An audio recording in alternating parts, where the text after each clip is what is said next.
Bismillahirrahmanirrahim. Assalamualaikum warahmatullahi wabarakatuh. Waalaikumsalam warahmatullahi wabarakatuh. Saya sempat membaca di kolom chat box tadi, saya serupa dengan apa yang dipertanyakan oleh Mbak Zahara Amin ya, perihal generasi sandwich, di mana dia ini dituntut untuk menafkahi orang tuanya, dirinya sendiri dan juga keluarganya gitu. Dan ini baik itu laki-laki maupun perempuan. Jadi ada satu fenomena yang saya rasa banyak keluarga mengalami, yaitu ketika seorang perempuan semasa dia single, dia ini sudah kerap membantu finansial keluarga. Jadi dia turut memenuhi kebutuhan orang tuanya, kebutuhan dirinya sendiri gitu. Setelah menikah, perempuan ini lalu entah karena itu keputusan dari kedua belah pihak atau karena memang terdoktrin perempuan itu tugasnya di rumah, dia terpilih memilih dengan sadar antara dia dan suaminya untuk si perempuan ini bekerja di dalam rumah atau melaksanakan peran domestik gitu. Satu saat karena dia sudah berbagi peran ini, si orang tua perempuan ini membutuhkan bantuan dia dalam hal menafkahi dirinya sendiri gitu. Nah, kemudian karena si suaminya ini bekerja di pabrik, perempuan ini merasa bahwa ya kamu dong bantu orang tua saya, wong saya sudah turun tangan, waktu saya sudah saya gunakan untuk berkhidmat lah kepada keluarga di rumah, kamu yang punya kesempatan untuk di luar rumah dan mencari nafkah, bantu dong orang tua saya gitu. Karena saya selama saya dulu masih belum menikah, saya yang handle mereka gitu, saya bantu mereka, entah karena orang tuanya sepuh atau bagaimana. Nah, sementara ini untuk kasus yang seperti ini kan cukup kompleks ya, di mana kita bisa memandang dari sudut ya orang tua hendaklah punya tabungan masa tua dan seterusnya gitu.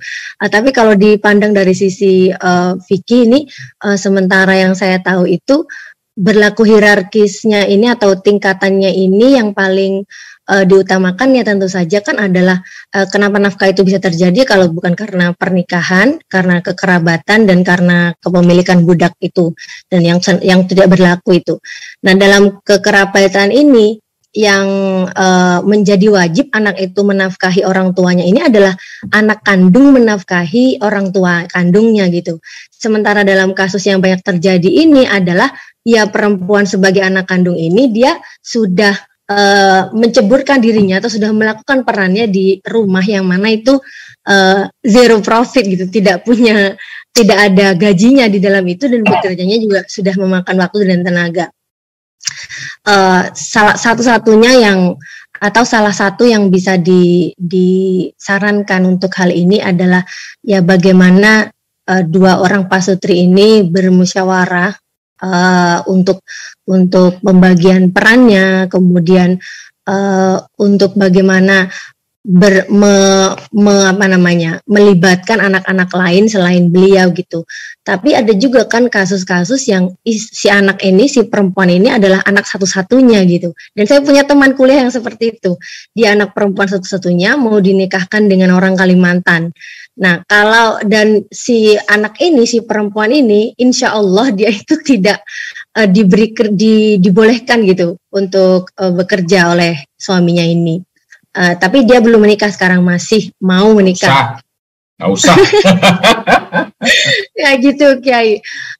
Itu kan salah satu sudut kasus lagi. Nah, kasus yang ini tuh dia memilih sendiri, dia boleh saja bekerja oleh suaminya, tapi kan harus ada yang memegang tugas domestik gitu. Nah, mungkin ada saran dari teman-teman atau dari perspektif lain bagaimana kita bisa saja keluar dari sisi fikih yang membuat hierarki bahwa ya yang terbebani oleh nafkah mertua ya adalah si menantu atau anak kandungnya sendiri. Sementara di sisi lain juga kita tidak bisa gitu memaksakan karena kan kewajiban itu berhubungan dengan satu dosa kalau dia tidak mengerjakan dan satu beban taklifnya itu kan berat. Maka kalau kita mau mengatakan ya kalau seperti itu laki-laki harus menanggung beban nafkah mertuanya, ini kan juga memberatkan laki-laki karena perihal nafkah pun itu standarnya adalah kemampuan si suami, kemampuan si pencari nafkah ini. Jadi kalau dia tingkatannya itu kalau dia mampunya kepada anak istri, kepada anak istri, baru kepada keluarga orang tua kandungnya dan seterusnya. Ini kalau fikihnya begitu gitu. Jadi saya penasaran atau saya ingin tahu bagaimana gitu Kang dari teman-teman yang lainnya termasuk terutama Kang Fakih di sini. Itu selamat pagi Kang Fakih, Bu Nur dan guru-guru saya semuanya di sini. Terima kasih. Assalamualaikum warahmatullahi wabarakatuh. Waalaikumsalam warahmatullahi wabarakatuh.